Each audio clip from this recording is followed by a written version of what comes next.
everybody. I'm going to show you how to make chocolate chip cookies, the ones that I made for you guys all the time in the dorm. So first things first, you need butter. And I already put some in this mixer right here. I've also ordered a stand mixer, which I'm very excited about. I put a cup of butter, which is 2 sticks, cut up, softened in here. I also put a cup of light brown sugar, a cup of white sugar, and now I'm gonna put half a cup of dark brown sugar because I like it to be a little more caramelly. And the thing about brown sugar is you wanna make sure it's packed down so that you get the right measurement. Okay, I'm gonna put that bad boy in here. Put the lid on. I like to do it in here because it really creams it really well.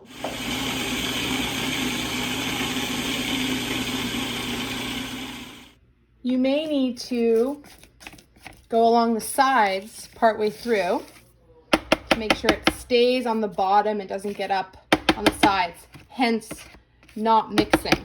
Okay, so now it's nice and creamy. I'm gonna add 2 eggs. I should mention that I'm making a double recipe. You might want to half it unless you'd like a lot of cookies. So first I'm going to add 1 in here. Then I'm going to mix that in. Then I'm going to add the other egg. Mix that in.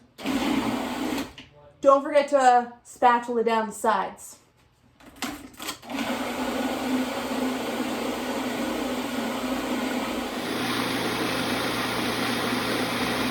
Okay, now that we have our wet ingredients, oh, I forgot to put in vanilla extract. Shout out to Max. This is for you. Ready? Okay, we're gonna just squirt all of that in. I don't really measure it. I just like throw it in. Then we're gonna blend that in a little bit too. Okay, now we're gonna add the dry ingredients. Today, I'm using gluten-free flour in honor of you, Nick Rosa, and also because my tummy's been hurting and I'm trying to eat less gluten. All right, so take our whole thingy-mabobby, and we're gonna put in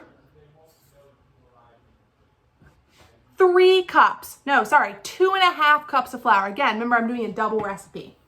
So what's really important is when you get your flour, level it off with your finger, your clean finger, because you wash your hands before doing this. Level it off with your finger or a knife. We're gonna put this bad layer in here. And I'm actually gonna mix the flour in slowly. I'm gonna add some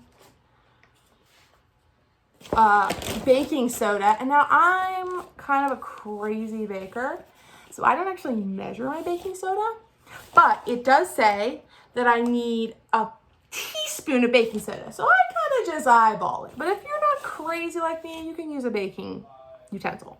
So I just put it in my hand like this. And I just plop that bad boy in there. Now, I also put some baking powder in too. Redundant maybe because they're pretty similar, but it does add to the flavor. I do the same thing. A little pinch-a-roo. A little pinch-a-roo in there. And salt. Also, generous pinch-a-roo because salt brings out the flavor in things and it won't taste as sweet if you don't put salt in. All right, just a little mix-a-roo. Then we're gonna add in our 2nd cup. Remember, level it off. And just to be crazy, I'm gonna do the 1/2 cup now too. So I'm eyeballing this as 1/2 cup. You probably have a 1/2 cup measure. I only have 1 measuring thing, so. All the dry ingredients should be in there. Let's pop this bad layer on. And we go. We mix. All right, the mixture is all blended. Now, you don't want to over mix it because it will overdevelop the gluten in there and it'll get tough. But you want to mix it enough that it's all nice and creamed together. So only a couple minutes or maybe a minute and a half. Okay, so we have our mixture. Now I've learned from trial and error and mistakes, if you put the chocolate chips right in there, they'll mix up and break up, and then it's not really chips, it's more just blended in chocolate. So I get out my mixing bowl, found it. And we're gonna scoop this mixture in here with the old spatula-roo. Don't know why I'm talking like a old-timey person. Make sure you're careful of the blade. Some of you might have a fancy dancy KitchenAid. I will soon. Then you can do that in here and you won't have to deal with the blade, and it'll be much easier, and it'll already be in a bowl. But I don't have one of those yet. Okay, we have it in here. Now we're gonna add in our stuff. So I have just the basic Nestle stuff. If you want to get fancy, you can get a bar of chocolate, cut it up, you can get some fancy stuff. I got the basics here. Works just fine. All right, so I'm gonna add in a pretty generous amount because I really like it. So I think I'm gonna start off with a cup. That looks like pretty good. Now I like to add in slivered almonds. Some of you may not like that. You could add in other things. I like to put in slivered almonds. I'm gonna put some pecans in. Follow your heart, you know? And I'm just gonna go crazy. I'm just gonna smush these up with my hands. Could cut them, but I'm feeling wild. Now I have everything I want in here. I'm gonna mix. Now, we're mixing, we're moving, we're grooving. And we were moving and grooving and dancing to the music. And that's when, I don't know the lyrics very well. I'm happy with how this looks.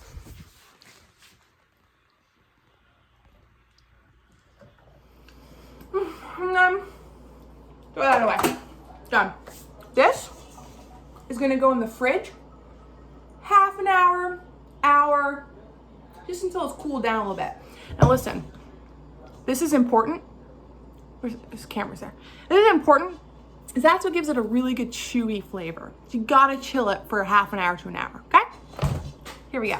So while that's chilling, now's the time that we clean. We made all this mess. We clean up. Cleaning is this interesting concept where the things that you took out, you pick them up, you put them away. Zach, what are you doing? Nothing. Nice stash. Thanks. I'll teach you guys how to grow a mustache. Coming up, stay tuned. Okay. Take it out of the fridge. Excuse me, can you, sir? What? Excuse me, sir? Emma, I'm trying to get my sugar on. So are we. Now that it's out of the fridge, we're in, excuse me?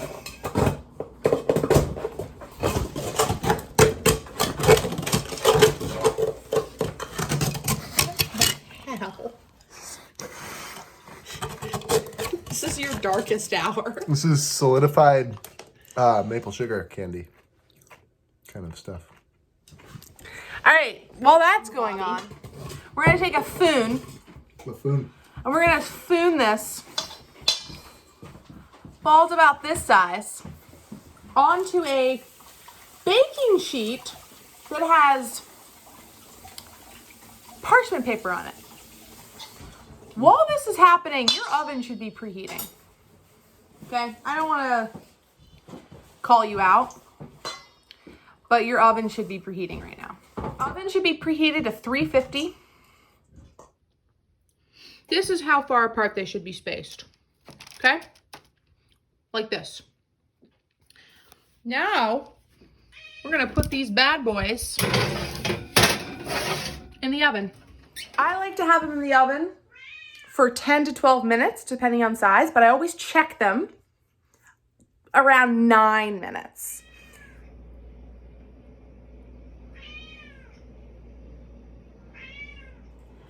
All right, guys, I made chocolate chip cookies for you.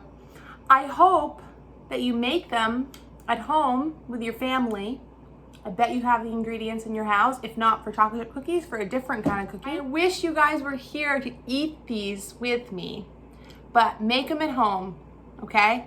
Enjoy them at home.